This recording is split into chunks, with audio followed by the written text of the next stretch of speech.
ഒരു വെബ്സൈറ്റിന് എപ്പോഴാണ് നമ്മൾ ബാക്ക് ലിങ്ക് ചെയ്ത് തുടങ്ങേണ്ടത്?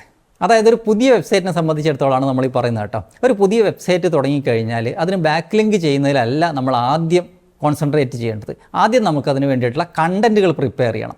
ആ കണ്ടൻറ്റുകൾ ഒന്ന് പോപ്പുലേറ്റ് ചെയ്യാൻ തുടങ്ങിയതിന് ശേഷം, അതായത് ആ കണ്ടൻറ്റിലേക്ക് അത്യാവശ്യം ട്രാഫിക് വരാൻ തുടങ്ങിയതിന് ശേഷം മാത്രം വേണം നമ്മൾ ബാക്ക് ലിങ്കുകൾ ചെയ്തു തുടങ്ങേണ്ടത്. പല ആളുകളും ഒരു വെബ്സൈറ്റ് പബ്ലിഷ് ചെയ്ത് കഴിഞ്ഞാൽ ഉടനെ തന്നെ ബാക്ക് ലിങ്കുകൾ ക്രിയേറ്റ് ചെയ്യുന്നതായിട്ട് കാണാറുണ്ട്. പക്ഷേ ഇവിടെ ഒരു കാര്യം ശ്രദ്ധിക്കേണ്ടത്, ബാക്ക് ലിങ്കുകൾ പലപ്പോഴും നമുക്ക് നാച്ചുറലായിട്ട് കിട്ടേണ്ടതാണ്. അതാണ് ഗൂഗിളിൻ്റെ ഒരു പെർസ്പെക്റ്റീവ് എന്ന് പറയുന്നത്. ഒരു എക്സാമ്പിൾ പറയാം. ഒരു കുട്ടി ജനിച്ചു കഴിഞ്ഞാൽ ആ കുട്ടിക്ക് ആദ്യ കാലഘട്ടങ്ങളിൽ ആ ഫാമിലി ആയിട്ടും അല്ലെങ്കിൽ അവരുടെ ഒരു ഫ്രണ്ട് സർക്കിൾ, അതായത് ഫാമിലിയുടെ ഫ്രണ്ട് സർക്കിളിലുള്ള ആൾക്കാർക്ക് മാത്രമേ ആ കുട്ടിയെ പരിചയം ഉണ്ടാവും. അതുപോലെ തന്നെയാണ് നമ്മളുടെ ഒരു വെബ്സൈറ്റ് ജനിച്ചു കഴിഞ്ഞാൽ അല്ലെങ്കിൽ ഒരു വെബ്സൈറ്റ് പബ്ലിഷ് ചെയ്യപ്പെട്ട് കഴിഞ്ഞാൽ സോഷ്യൽ മീഡിയ, നമ്മൾ കണക്ട് ചെയ്യപ്പെട്ട സോഷ്യൽ മീഡിയയിലും നമ്മളുടെ കുറച്ച് കസ്റ്റമേഴ്സിൻ്റെ ഇടയിൽ മാത്രമേ ആ വെബ്സൈറ്റ് പോപ്പുലർ ആയിട്ടുണ്ടാവും. അതുകൊണ്ട് തന്നെ നമുക്ക് ബാക്ക് ലിങ്ക് കിട്ടാനുള്ള സാധ്യതയും കുറവാണ്. ഈ ഒരു കാര്യം കൂടെ നമ്മൾ പരിഗണിക്കണം ഈ ഒരു ഘട്ടത്തിൽ.